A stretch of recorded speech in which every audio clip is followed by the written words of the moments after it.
నేను బయలుదేరుతాం బాబాయ్.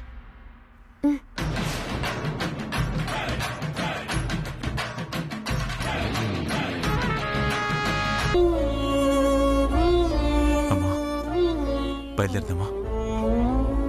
రేయ్, ఇంత దూరం వచ్చింది దేవుణ్ణి దర్శించుకోవడానికే కదా. ఈ గొడవల్లో పడి ఆయన దర్శనం చేసుకోలేకపోయాం. ఒక్కసారి దర్శనం చేసుకుని వెళ్దాంరా. అమ్మా, ఇప్పుడున్న పరిస్థితుల్లో ఈ దర్శనం అవసరమా చెప్పు? తప్పుగా మాట్లాడుకురా. ఆ దేవుడు కరుణిస్తే అయినా మన పిల్లలు మనకు దొరకచ్చు కదా. ఒక్కసారి దర్శనం చేసుకుని వెళ్దాంరా. సరే, వెళ్దాం పదమ్మా.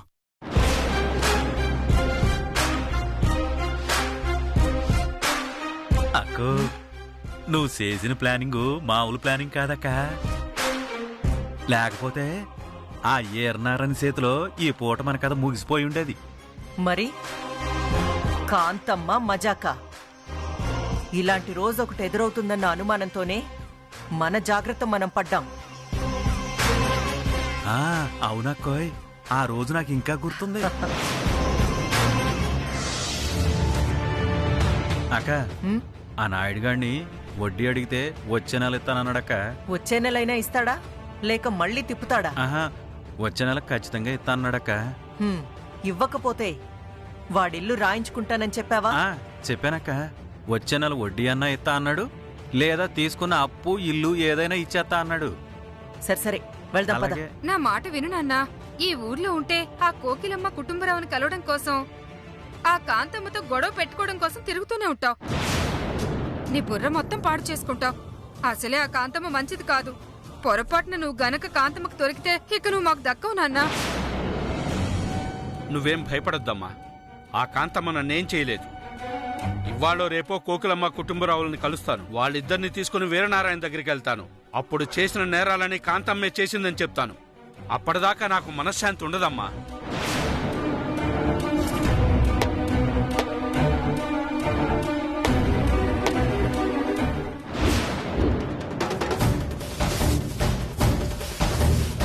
కాంతమ్మా, నువ్వా? ఏరా లాయరు, నువ్వెప్పుడు దొరుకుతావా అని అనుకుంటున్నాన్రా. కానీ వలలో పడ్డ చేప పిల్లలాగా లటక్షను దొరికావురా. కాంతమ్మ గారు, మా మామయ్యకి సరిగా మైండ్ పనిచేయట్లేదు. ఎప్పుడేం మాట్లాడుతున్నారో ఆయనకే తెలియట్లేదు. అవునండి, అందుకే ఆ కోకిలమ్మ కుటుంబరావులు మంచివారని మీరు చెడ్డవారని చెప్తున్నారండి. దయచేసి మా నాన్నను వదిలేయండి, మీకు దండం పెడతాను. శభాష్. చూడ్రా లాయరు, నీ కూతురు అల్లుడికి ఉన్న బుద్ధి కూడా నీకు లేకుండా పోయిందిరా. పాపం నిన్ను బతికించుకోవడానికి వాళ్ళు నా కాళ్లు పట్టుకుంటామంటున్నారు. ఛీ, దుర్మార్గురాల. నీ బెదిరింపులకి నా కూతురు అల్లుడు భయపడతారేమో గాని నేను భయపడినే. ఈ రోజు కాకపోతే రేపైనా వీరనారాయణ కలుస్తాను. గతంలో నువ్వు చేసిన మోసాలు, ద్రోహాలు, దొంగతనాల్ని అన్నీ చెప్తాను. ఆ రోజు నా చావు నీ చేతుల్లో కాదే, నీ చావే ఆ వీరనారాయణ చేతిలో ఉంటుంది. అది నా కళ్ళారా చూస్తాను.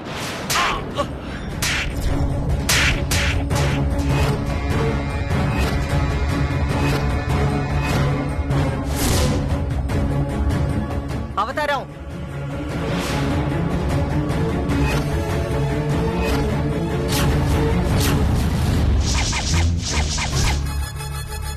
కాల్చానంటే పుచ్చ పేలిపోతుంది. కాల్చమంటావా? నీ బెదిరింపులకు భయపడే రకాన్ని కాదు. చంపాలనుకుంటే ఇప్పుడే చంపేశాయి.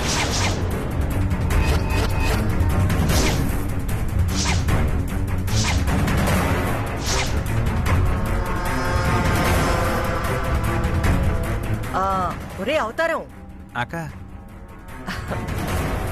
లాయర్ గారు చావడానికి తహతహలాడుతున్నారా. చంపేయమంటావా? ఏసే అక్క, పేడ వదిలిపోద్దే.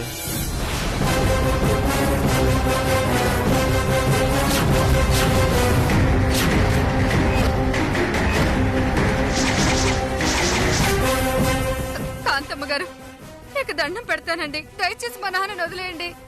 అవును కాంతమ్మ గారు, పొరపాటున కూడా మీ పేరు బయటికి రానివ్వం.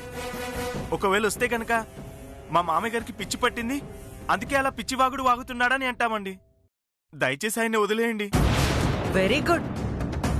నువ్వన్న ఈ పాయింట్ నాకు బాగా నచ్చిందిరా. ఇవాళ కాకపోతే రేపైనా ఈ ముసలి లాయర్ గాడెళ్ళి ఆ వీరనారాయణ్ణి కలవడం ఖాయం. నా గురించి నిజం చెప్పడం కూడా ఖాయం. అలా జరిగిన రోజున నువ్వు నీ పెళ్ళాం వచ్చి మా మావయ్యకి పిచ్చి పట్టింది, అందుకే పిచ్చివాగుడు వాగుతున్నాడని చెప్పాలి. మా నాన్నని నిన్నటిదాకా మెంటల్ హాస్పిటల్లో ఉంచారు, తప్పించుకొని పారిపోయి వచ్చాడని నువ్వు చెప్పాలి. అలాగేనమ్మా, మీరు చెప్పినట్టే చెప్తామమ్మా. మా నాన్నని వదిలిపెట్టమ్మా, మీకు దండం పెడతానమ్మా. ఎరా లాయరు, నీ కూతురే స్వయంగా వచ్చి మా నాన్నకి పిచ్చి పట్టింది, అందుకే పిచ్చివాగుడు వాగుతున్నాడని చెప్పిందనుకో, ఈ ప్రపంచంలో మెడకాయ మీద తలకాయ ఉన్న ఏ వెధవా నమ్మడ్రా. హ, ఇది చాలు నేను నిన్ను ప్రాణాలతో వదిలేయడానికి. అవతారం పదరా.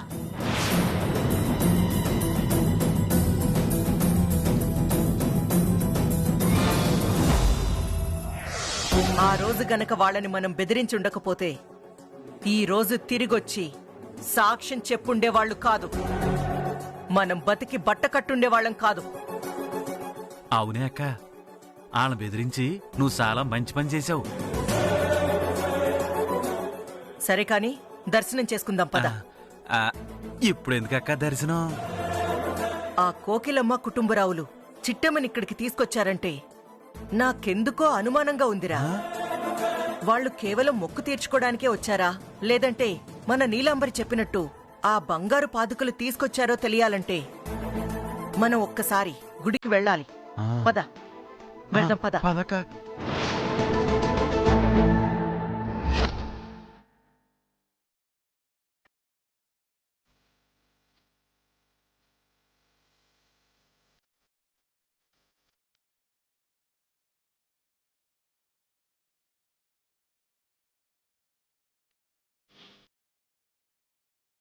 యా వీరనారాయణ గారు, ఈరోజు ఒక విశేషం జరిగిందండి. విశేషమా? ఏంటి పూజారి గారు అది? మీ జమీందారి గారి కుటుంబంలో మాత్రమే స్వామివారికి బంగారు పాదుకలు సమర్పించే ఆచారం ఉంది అనుకున్నాం, కానీ వేరెవరో వచ్చి వాళ్ల కూతురు అల్లుడు పేరు మీద బంగారు పాదుకలు సమర్పించారండి. బంగారు పాదుకలు సమర్పించారా? అవునండి, ప్రత్యేక పూజలు జరిపించి బంగారు పాదుకలు సమర్పించారు. కావాలంటే చూపిస్తాను రండి.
చూడండి, ఇవి అచ్చం మీ జమీందారీ వంశస్థులు సమర్పించే పాదుకల్లా లేవు.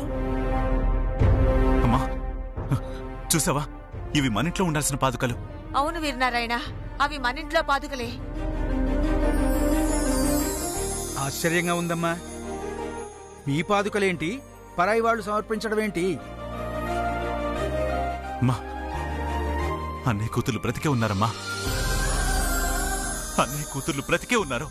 అవును వీరనారాయణ, బతికుండడమే కాదురా, ఆ అమ్మాయికి పెళ్లి కూడా జరిగింది. మన వంశంలో పుట్టిన ఆడపిల్లకి వివాహానంతరం అల్లుడితో పాటు వచ్చి ఇలా పాదుకలు సమర్పించుకోవడం మన కుటుంబం ఆచారంరా.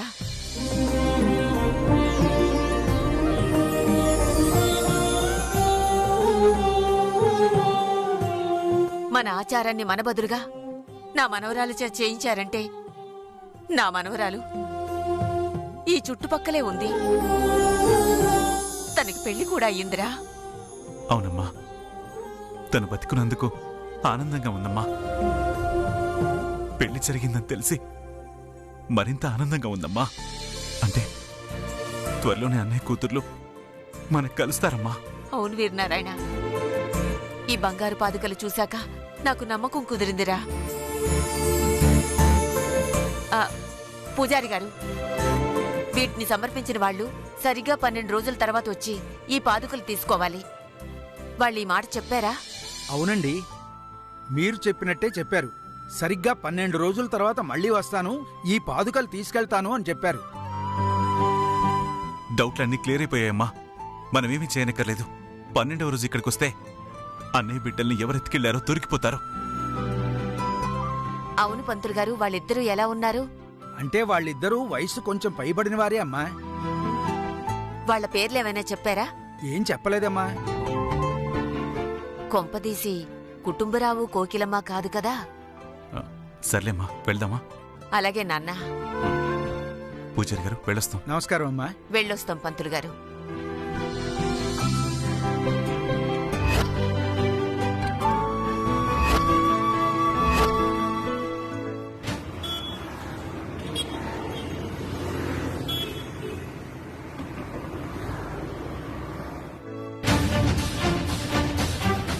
నమస్కారం పూజారి గారు. నమస్కారం అమ్మా. దర్శనం అయిపోయిందిగా, మళ్ళీ వచ్చారేంటి? ఏం లేదండి, ఈ పాదుకలు ఎవరిచ్చారో మీకు నిజంగా గుర్తులేదా? ఇంతకు ముందే జమీందార్ గారు అడిగారు, మళ్ళీ మీరు అడుగుతున్నారు. ఈ పాదుకలకి మీకు ఏంటమ్మా సంబంధం? చాలా పెద్ద సంబంధం పూజారి గారు. మీరు చెప్పండి, ఈ పాదుకలు సమర్పించిన ముసలోళ్ళు ఎలా ఉన్నారు? అంటే భర్తేమో కళ్ళజోడు పెట్టుకుని ఉన్నారమ్మా, భార్యకేమో మాటలు రావు.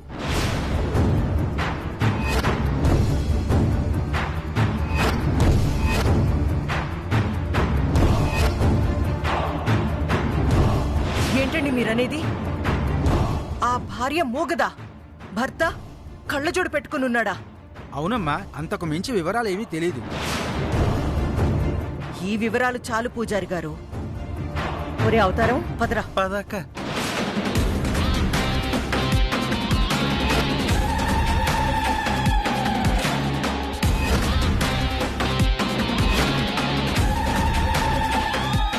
అక్క, ఆ పాదుకలు సమర్పించింది కోకిలమ్మ కుటుంబరావులే అంటావా?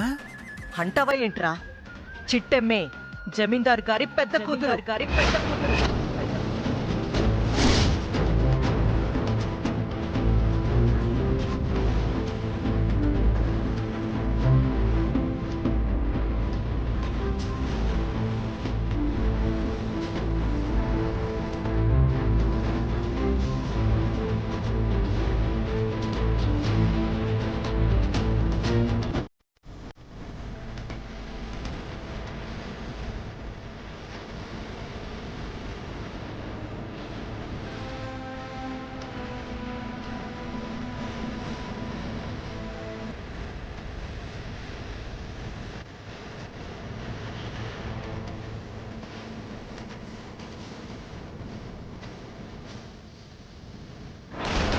ఏంటక్క నువ్వనేది? అవునరా తమ్ముడు, ఆ పాదుకలు మన రవిచంద్రతో చిట్టెమ్మతో ఇక్కడ సమర్పించేలా చేసింది ఆ కోకిలమ్మ కుటుంబరావులే. అంటే ఆ రోజు మన దగ్గర నుంచి జమీందార్ గారి పెద్ద కూతుర్ని ఎత్తుకెళ్ళింది ఈ కోకిలమ్మ కుటుంబరావులే అన్నమాట. సార్, నిజంగా మాకే పాపం తెలియదు సార్.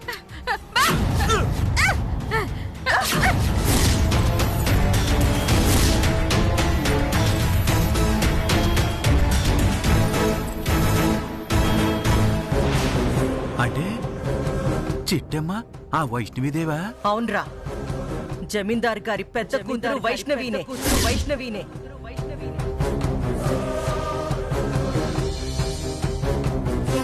జమీందార్ గారి బిడ్డ, జమీందార్ గారి బిడ్డ.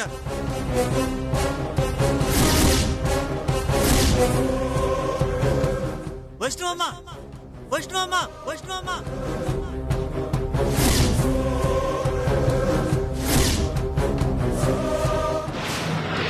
ఇన్నాళ్ళు మిఠాయి కొట్టు చిట్టెమ్మగా కోకిలమ్మ కుటుంబరావుల ఇంట్లో పెరుగుతుంది.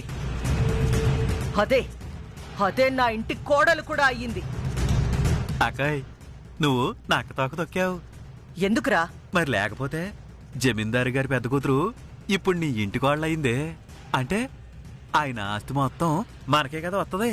నోర్మోయ్, పొరపాటున కూడా అది జమీందారు కూతురని తెలియకూడదు. ఏ ఎందుకు తెలియకూడదు? చూసావుగా, ఆ చిట్టమ్మకి నేనంటే ఒళ్ళంతా మంట. పొరపాటున అది జమీందారు కూతురని తెలిస్తే ఆ వచ్చే ఆస్తిలో ఒక్క పైసా కూడా నాకివ్వదు, నా చేతికి రానివ్వదు. పైగా అతి తొందరలోనే నేను ఎమ్మెల్యేగా పోటీ చేయబోతున్నాను. దానికోసం నాకు 10 కోట్లు కావాలి. అలాంటి పరిస్థితిలో నేనెళ్ళి చిట్టమ్మ చిట్టమ్మ నువ్వే నా కోడలివమ్మా, నీకొచ్చిన ఆస్తి మొత్తం నాకిచ్చేయమ్మా అంటే ఇవ్వకపోగా నాకొచ్చే ఎమ్మెల్యే సీటును కూడా రానివ్వదు. అది నిజమేలే. ఆ చిట్టిమ దృష్టిలో నీకంత మంచి పేరుంది మరి. ఇప్పుడు అర్థమైందా? చిట్టమ్మే జమీందారు గారి పెద్ద కూతురన్న విషయం ఇక్కడే భూస్థాపితం చేసేయ్. అలాగే అక్క. కాకపోతే మరి దానికి వచ్చే ఆస్తి అంతా దానికి తెలియకుండానే మనమే ఎలాగోలా రాబట్టుకుందాం. అప్పటిదాకా ఈ రహస్యాన్ని ఎవ్వరితోనూ చెప్పకు. అలాగే అక్క. నా ప్రాణం పోయినా ఎవరితోనూ చెప్పను.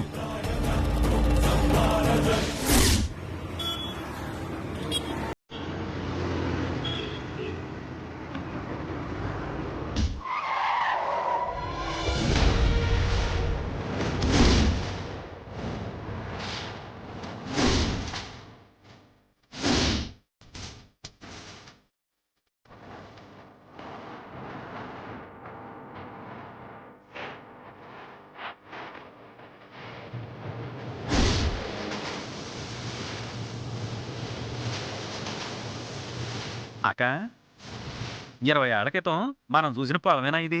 అవును తమ్ముడు, పచ్చగా కళకళలాడిపోతుంది కదూ. అవునే అక్క. పొలం చూస్తుంటే ఎంటనీ పొలంలోకి దిగిపోయి కోత కోసేయాలనిపిస్తుంది. ఎరా, ఇంకా నీ లేబర్ బుద్ధులు పోలేదా? అంటే మట్టిలో పుట్టి మట్టిలో పెరిగాం కదక్క, ఆ మట్టి వాసన పోదలే. సర్లే, ఇంతకీ ఈ పొలం కౌలు చేసినోళ్ళు ఎక్కడున్నారో చూడు. అలాగే అక్క. కూర ఎలా ఉంది మావా? బ్రహ్మాండంగా ఉందా? నీ చేత్తో వండింది కదా, బాగుండకపోవడమా?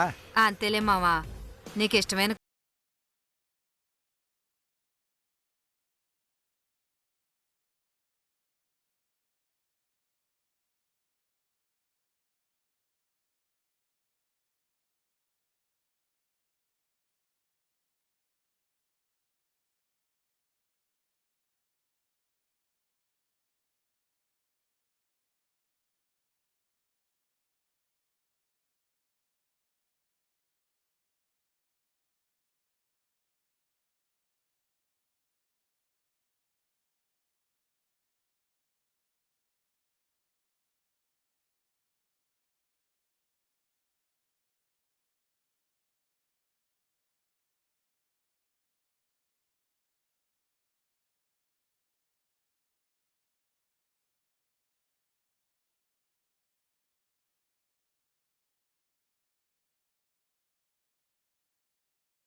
ఎకరాలంటే మొత్తం 100 ఎకరాలు ఉంటదమ్మా. ఆహా, 50 ఎకరాలు పెద్ద కూతురికి, 50 ఎకరాలు చిన్న కూతురికి రాశారమ్మా. శేషమామ్మగారు ఈ ఊరు వదిలిపెట్టి వెళ్ళిన దగ్గర నుంచి ఈ పొలం మొత్తం మేమే కౌలు చేస్తున్నాం ఓ తల్లి. అలాగా. ఇంతకీ తమరు కాకినాడ నుంచి ఎందుకు వచ్చారమ్మా? ఏమీ లేదు, ఈ పొలం అమ్మేద్దాం అనుకుంటున్నాను. అదేటండి, ఈ పొలం అమ్మెత్తారా? అవును, నాకు తెలిసి ఇంకా 1-2 నెలల్లో ఈ పొలం మొత్తం అమ్మేయాలనుకుంటున్నాను. మీ పంటేమైనా ఉంటే త్వరగా కోసేసుకోండి, లేదంటే పంటతో సహా అమ్మేయాల్సొస్తుంది. అదేటమ్మా, పొలం అమ్మాలంటే శంకరనారాయణ తల్లి శేషమాంబ గారు, లేదంటే ఆయన తమ్ముడు వీరనారాయణ గారు రావాలి గాని మీరొచ్చారేటమ్మా? అసలు మీకును ఆ జమీందారు కుటుంబానికి ఏటమ్మా సంబంధం? చూడు, నీ పేరు? నూకరాజమ్మా. చూడు నూకరాజు, పొలాన్ని అమ్మాలి అన్నాను కాని నేను అమ్ముతానన్నానా? మరి ఇంకెవరు అమ్ముతారమ్మా? ఈ పొలం వారసురాలు జమీందారు గారి చిన్న కూతురు. ఏటమ్మా, జమీందార్ గారి చిన్న కూతురు అమ్ముద్దా? అవును. బలేదనవమ్మా, మీకో విషయం తెలియదనుకుంటా. జమీందార్ గారి పెద్ద కూతుర్ని చిన్న కూతుర్ని చిన్నప్పుడే ఎవరో ఎత్తుకెళ్లిపోయారమ్మా. అప్పటినుంచి ఆ జమీందార్ కుటుంబం పిల్లల కోసం ఊర్లు వెతుకుతున్నారమ్మా, అయినా దొరకలేదమ్మా వాళ్ళు. ఆ జమీందారు చిన్న కూతురు దొరకలేదని ఎవరు చెప్పారు నూకరాజు? మొన్ననే జమీందార్ గారు వాళ్ళ చిన్న కూతురు కలుసుకున్నారు. నిజమా బాబు? ఒరే అవతారం, అక్క ఆ, వీళ్ళకింకా అనుమానం ఉన్నట్టుందిరా. ఆ వీడియో చూపించు. అలాగే.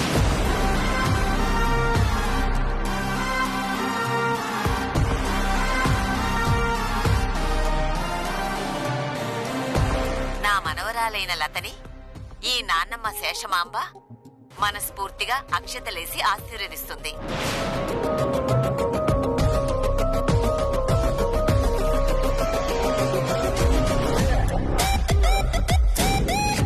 అమ్మలత, నువ్వు నిండు నూరేళ్లు పిల్ల పాపలతో చల్లగా ఉండాలని ఈ బాబాయ్ ఆశీర్వదిస్తున్నాడమ్మా.